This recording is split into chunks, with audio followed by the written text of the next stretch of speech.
Brother ఏం చేస్తుంటారు మీరు? ఆటో తోలుకొని బతుకుతానన్న నేను. ఏంది ఎలా ఉంది మరి ఆటో ఫీల్డ్? ఆటో ఫీల్డ్ బ్రహ్మాండంగా ఉన్నాయన్న. హ్యాపీగా బతుకుతున్నాం, హ్యాపీగా టౌన్లో ఆటో తోలుకొని బతుకుతున్నాం అన్న. ఏంది ఇంతవరకు ఉంటానికి ఈ పాటికి మొన్న జగన్మోహన్ రెడ్డి అన్నట్టు 10 ఏళ్ళు పడుతున్నాయా మరి మీకు? జగన్ ఆ దొంగ ప్రభుత్వం అన్న, దొంగ ప్రభుత్వం, దొంగ నాటకాలన్న.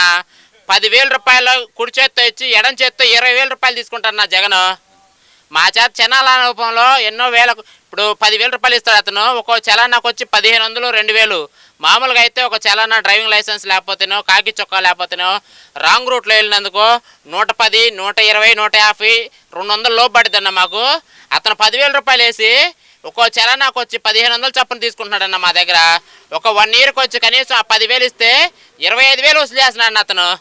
ఏందన్నా మరి నేను వచ్చిన తర్వాత అందరు బాగున్నారు, ఇప్పుడు అసలు ఈ ప్రభుత్వం వచ్చిన తర్వాత ఎవరు బాగాలేదు, ఈ ప్రభుత్వాన్ని ప్రజలు విశ్వసించట్లేదు అంటున్నారు కదన్నా మరి? ఆటో డ్రైవర్లు కానీ ఎవరైనా కానీ మధ్యతరగతి ఫ్యామిలీలు మొత్తం కుటుంబం గడవడానికి చాలా ఇబ్బంది పడుతున్నారు ఈ ప్రభుత్వం రాగానే. మన వైసీపీ ప్రభుత్వంలో అట్లాంటిది కనీసం ఒక 25 సంవత్సరాలు వెనక్కి పంపించేశాడు అన్న జగన్మోహన్ రెడ్డి వచ్చి. ఇంతకుముందు డెవలప్ అయ్యే రాష్ట్రాన్ని చంద్రబాబు గారు ఉన్నట్టయితే ఆంధ్రప్రదేశ్లో రాజధాని అమరావతి అయ్యేది, అన్ని ప్రాంతాలు డెవలప్ అయ్యాయన్న. అలాంటిది జగన్మోహన్ రెడ్డి వచ్చి 3 రాజధానులను పెట్టి 3 ముక్కలాట అన్నట్లు చేసి ఈ సమాజాన్ని నాశనం బొస్టు పట్టించాడన్న. నిత్యావసర సరుకులు ప్రతి ఒక్కటి పెంచేశాడు. ఇట్లా భలే ఇబ్బంది పడుతున్నారన్న. ల్యాండ్ టైటిలింగ్ యాక్ట్ అంటే మా పొలాలు, మా తాత ముత్తాతలు సంపాదించిన ఆస్తుల మీద అతను ఫోటో వేయడం ఏందన్న? అసలు ఆయన సంపాదించాడు మా పొలాలు? ఆయన సంపాదించలేదుగా. మా తాతల భూములు, మా తాతల ఫోటోలు ఉండాలి, మా తండ్రుల ఫోటోలు ఉండాలి, మా ముత్తాతల ఫోటోలు ఉండాలి. అతని ఫోటో ఎందుకు ఉండాలన్నా? ఇప్పుడు ఈసీ ఫారాలు అంటే ప్రతి ఒక్క భూముల ఫారాల మీద మా ఫోటోలు ఉంటే మాకు గొప్పతనం అన్న. మా తాతల ఫోటోలు లేదా గవర్నమెంట్ మూడు సింహాల ముద్ర ఇచ్చారు కదా, అట్లాంటివి ఉంటే బాధ లేదన్న. అతని ఫోటో ఎందుకు ఉండాలన్న అసలు? సరే ఆ ఫోటోల సంగతి పక్కన పెడితే మరి జగన్మోహన్ రెడ్డి అయితే కనుక చెప్తుంది ఏంటంటే, నేనుంటే కనుక ఆటో అన్నాళ్ళకి ఈ పాటికి 10 ఏళ్ళు పడిపోయాయి, అదే కనుక నేనున్నట్టయితే పేదలందరూ 3 పూట్ల బ్రహ్మాండంగా తినేవాళ్ళు, ఇప్పుడు అసలు పస్తులు ఉండే పరిస్థితికి తీసుకొచ్చారు చంద్రబాబు నాయుడు అంటున్నారు కదా. 20 రోజుల్లో పస్తులు ఉండే పరిస్థితి వచ్చిందంటారా? ఈ 20 రోజుల్లో బ్రహ్మాండంగా బతుకుతున్నారన్న ప్రజలు. రాష్ట్రంలో మాకు ఆటో వాళ్ళకి కానీ ఏదైనా కానీ ఇప్పుడు అన్నా క్యాంటీన్లు పెట్టారన్న. చాలామంది ఈ ఒక నరకం నుంచి ఒక స్వర్గానికి వచ్చిన విధంగా ఆలోచిస్తున్నారన్న జగన్ ప్రజలు మొత్తం అన్న. మన రాష్ట్రంలో ఉన్న జగన్, నేను ఆటో తోలుకొని బతుకుతానన్న. ప్రతి ఒక్కరు ఎవరు నోట పట్టినా పోయిన గత 5 సంవత్సరాలు చాలా బాధలు పడ్డాము, ఇప్పటి నుంచి బ్రహ్మాండంగా మాకు మంచి రోజులు వచ్చినాయి. ప్రతి ఒక్కరు అదే మాట అంటారన్న. ఎవరి నోట అక్క చెల్లెమ్మలు కానీ పెద్దోళ్ళు కానీ ఎవరిని అడిగినా కూడా మాకు మంచి రోజులు వచ్చినాయి అనే మాటే అంటున్నారన్న ఇప్పటికి కూడా. మరి ఏందన్నా మరి ఇప్పుడు రోజుకి ఎంత సంపాదిస్తారు మీరు? అన్న నేనైతే 800, 900 తోలుతానన్న. 1000 రూపాయలు తోలుతాను. ఓ 300 ఆయిల్ పోయిద్దన్న.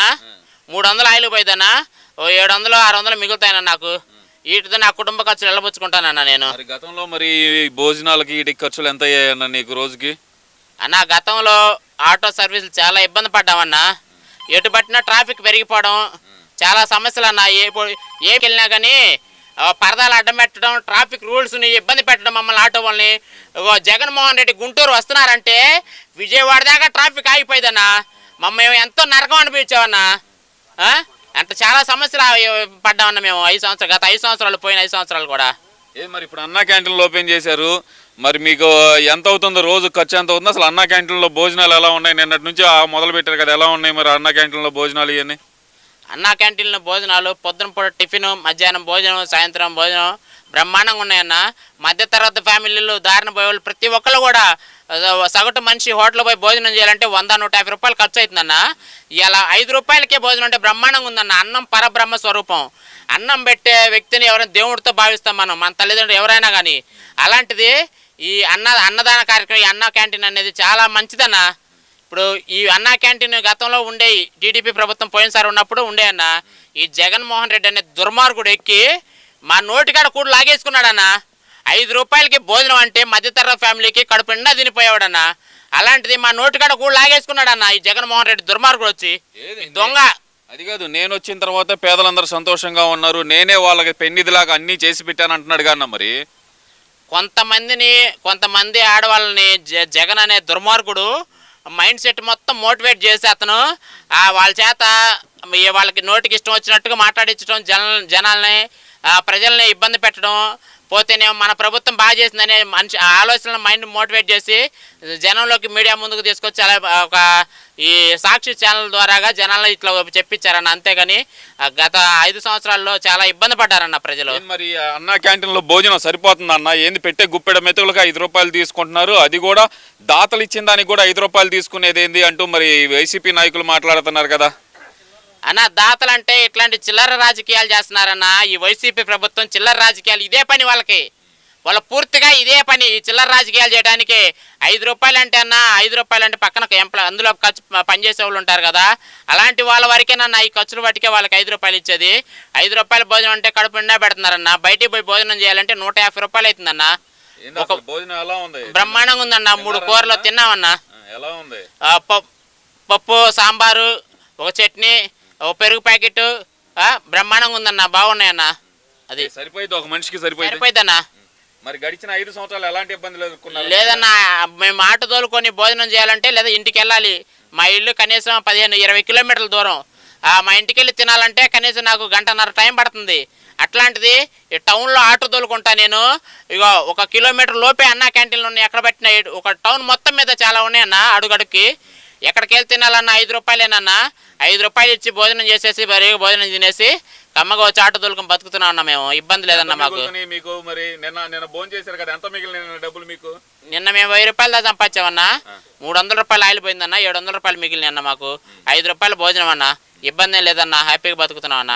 అది ఓకే. మరి గడిచిన 5 సంవత్సరాలు కనుక ఇలాంటి అన్న క్యాంటీన్లు పెట్టినట్టు మీకు ఎలా ఉపయోగపడేదన్నా? అన్నా క్యాంటీన్లు పెట్టేవాళ్ళే కాదంటలేదు, అతను పెట్టే మనస్తత్వం లేదన్న. దొంగ, మన నోటికాడ కూడు లాక్కునే వ్యక్తి ఆయన అన్నా క్యాంటీన్లు ఎలా పెడతారన్నా? అన్నా క్యాంటీన్లు పెట్టరన్న. అతను మా నోటికాడ పేదోళ్ళ దగ్గర నోటికాడ కూడు లాగేసుకుంటున్నాడు. అతను అన్నా క్యాంటీన్ అనేది పెట్టే ఉద్దేశం లేదు. ఉన్నట్టయితే మన ఒక 15 సంవత్సరాలు వెనక్కి మన రాష్ట్రం. వెనకబడిపోయిన రాష్ట్రాల్లో మన రాష్ట్రం పేరు రానున్న రోజుల్లో వచ్చేదనన్న. అట్లాంటి చంద్రబాబు గారు రాబట్టి మళ్ళీ దాన్ని అనేది తిరగరాశారు. ఒక చరిత్ర అనేది తిరగరాసినట్టుగా రాశారన్న. అమరావతి పనులు చకచకా అవుతున్నాయన్న.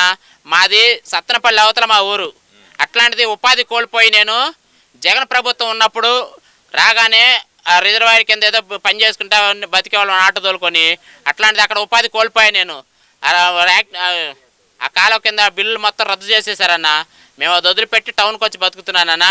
ఇక్కడ రాగానే ఉపాధి కోల్పోయామన్న మేము ఇంతకుముందు. ఇతను రాగానే ప్రశాంతంగా బతుకుతున్నాను టౌన్లో. అతని వల్లేనన్నా నేను ఈ గుంటూరు వచ్చి బతకడం కారణం జగన్మోహన్ రెడ్డి వల్ల ఈ గుంటూరు వచ్చి బతుకుతున్నా నేను. లేకపోతే మా ఊర్లో పుట్టిన ఊర్లోనే బతికే ఉన్నాను నేను. అది. Thank you brother.